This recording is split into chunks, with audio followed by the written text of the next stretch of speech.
फरवरी 2024 में मेरठ का एक मिडिल क्लास परिवार काफी खुशियों से झूम रहा था, क्योंकि श्रेया नाम की लड़की की शादी उनके इकलौते बेटे विशाल सिंघल से हो रही थी, जो कि उससे काफी ज्यादा प्यार करता था। विशाल ने श्रेया को यह कहकर इंट्रोड्यूस किया था कि वो एक कामयाब बिजनेसमैन है। श्रेया के लिए ये किसी परफेक्ट पार्टनर से कम नहीं था। वो उसे महंगे गिफ्ट देता, बड़ी लग्जरी कारों में घुमाता, उसे अपनी पलकों पे बिठा के रखता था। लेकिन शादी के कुछ ही हफ्ते बाद श्रेया को उस घर में बहुत कुछ अजीब घटते हुए दिखा। विशाल अक्सर रातों को कुछ कागजात खंगालता रहता था। एक दिन जब विशाल घर पे नहीं था तो श्रेया की नजर विशाल की अलमारी में पड़ी एक फाइल पर गई। वहां 1, 2 या 3 नहीं बल्कि 64 लाइफ इंश्योरेंस पॉलिसी थी। और चौंकाने वाली बात यह थी कि सारी की सारी पॉलिसीज उसके पिता मुकेश सिंघल के नाम पे थी। श्रेया ये देख के हैरान रह गई कि एक नॉर्मल सा आदमी 40 से 50 करोड़ या 100 करोड़ की पॉलिसियां क्यों करवाएगा, इतना बड़ा बीमा क्यों करवाएगा। जब श्रेया ने विशाल से उन पॉलिसीज के बारे में जानना चाहा, पता करना चाहा, तो उसका प्यारा पति हैवान बन गया। अपनी जान बचाने के लिए श्रेया आधी रात को अपने घर से भाग निकली। वो सीधे संभल की एसपी अनुकृति शर्मा के पास पहुंच गई। जब वहां की पुलिस ने विशाल की कुंडली खंगालनी स्टार्ट की तो भाई लोग संभल से लेकर मेरठ तक पुलिस महकमे की पैरों तले जमीन खिसक गई। Today we gonna talk about life insurance murder case Meerut.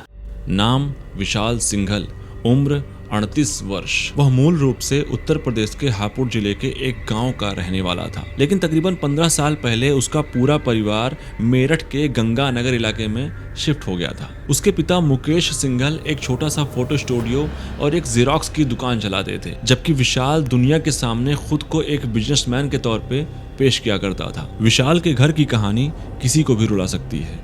2017 के एक सड़क हादसे ने उसकी मां को उससे छीन लिया। विशाल टूट गया, लेकिन उसने किसी तरह से खुद को संभाला। अभी उसकी जिंदगी पटरी पे आ ही रही थी कि 2022 में उसकी पत्नी एकता को भी मौत ने अपनी चपेट में अचानक से ले लिया। लोग ये तक कहने लगे कि विशाल की कुंडली में कोई भारी दोष है। और फिर आया मार्च 2024, जब विशाल के पिता भी सड़क दुर्घटना का शिकार हुए। विशाल पागलों की तरह उन्हें हॉस्पिटल लेकर के गया, डॉक्टरों से मिन्नतें की, उनकी खूब सेवा की, पर नियति को कुछ और ही मंजूर था और उसके पिता भी चल बसे। मोहल्ले वालों ने देखा कि वो घंटों तक अपनी फैमिली, अपने परिवार के सामने, उनके फोटोज के सामने बैठा रहता था। उसकी इस लाचारी ने सबका दिल जीत लिया। लेकिन इस गमगीन माहौल के बीच कुछ चीजें ऐसी थीं जो बिल्कुल भी मेल नहीं खा रही थी। एक तरफ घर में मौतें हो रही थी और दूसरी तरफ विशाल की लाइफ स्टाइल और भी ज्यादा चमकती जा रही थी। एक मामूली फोटो स्टूडियो चलाने वाले का बेटा टोयोटा लेजेंडर में घूमता है, लाखों की घड़ियां पहनता है। अब सवाल ये था कि आखिर इसके पास इतना पैसा आ कहां से रहा है। क्या ये किसी पुराने कारोबार का मुनाफा था या विशाल ने किसी बड़े काले धंधे में अपने कदम जमा लिए थे। अब इस कहानी का सस्पेंस तब और भी ज्यादा गहरा हो गया जब विशाल ने अपनी चौथी शादी की।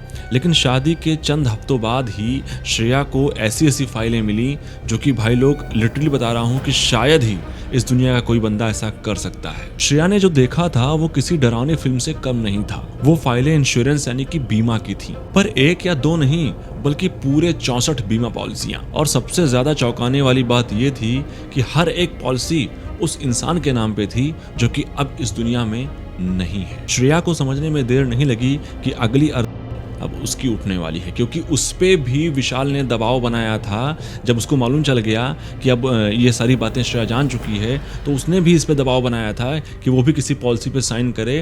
वो भी तकरीबन 40 से 50 लाख रुपए का होने वाला था। जब श्रेया संभल की एसपी अनुकृति शर्मा के पास पहुंची, बस यहीं से स्टार्ट हो जाता है विशाल की जिंदगी की उल्टी गिनती। पुलिस जब विशाल के अतीत के पन्ने पलटती है तो सामने आता है एक लालच का नर पिशाच, जिसे दुनिया हादसा समझ रही थी।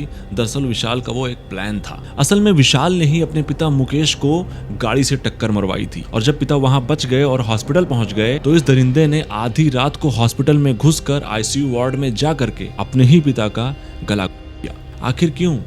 ताकि 100 करोड़ का जो बीमा उनके नाम पे था, उनके पिता के नाम पे था, वो इस दरिंदे को, वो इस राक्षस को मिल सके।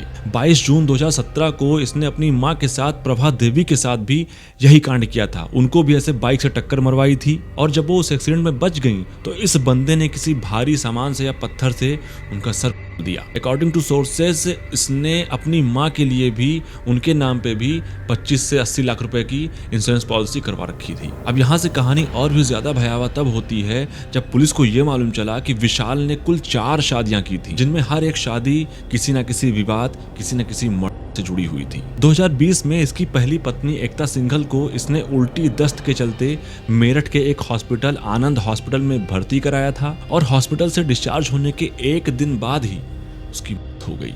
और जब पुलिस ने विशाल से इसके बारे में भी कड़ाई से पूछताछ की तो पता चला कि विशाल ने अपनी पहली पत्नी एकता सिंघल का भी गला घोट के उसकी हत्या कर दी थी। उसके नाम पे भी 80 लाख का बीमा इसने क्लेम किया था। दूसरी और तीसरी पत्नी के बारे में तो बहुत ज्यादा जानकारी पुलिस को नहीं मिली, हालांकि मेरे रिसर्च में उन दोनों का नाम फिलहाल नहीं आया है। विशाल की चौथी पत्नी श्रेया, शादी इसने की थी फरवरी 2024 में।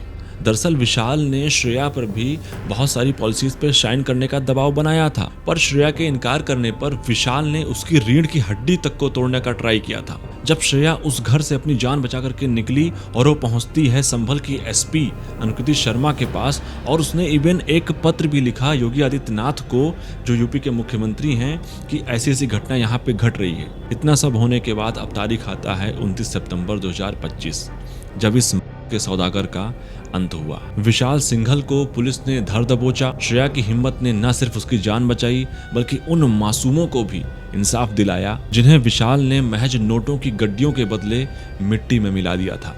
आज विशाल सलाखों के पीछे तो है, लेकिन क्या सच में एक बेटा ऐसा कर सकता है? ये ट्रू स्टोरी एक सबक है कि कभी कभी आपका सबसे ज्यादा जाना पहचाना सबसे प्यारा चेहरा आप ही का दुश्मन बन जाता है। क्या आपको लगता है कि समाज में और भी ऐसे विशाल छिपे हो सकते हैं? अगर हाँ तो प्लीज कमेंट में अपनी राय जरूर बताइएगा। Bye bye, take care, see you.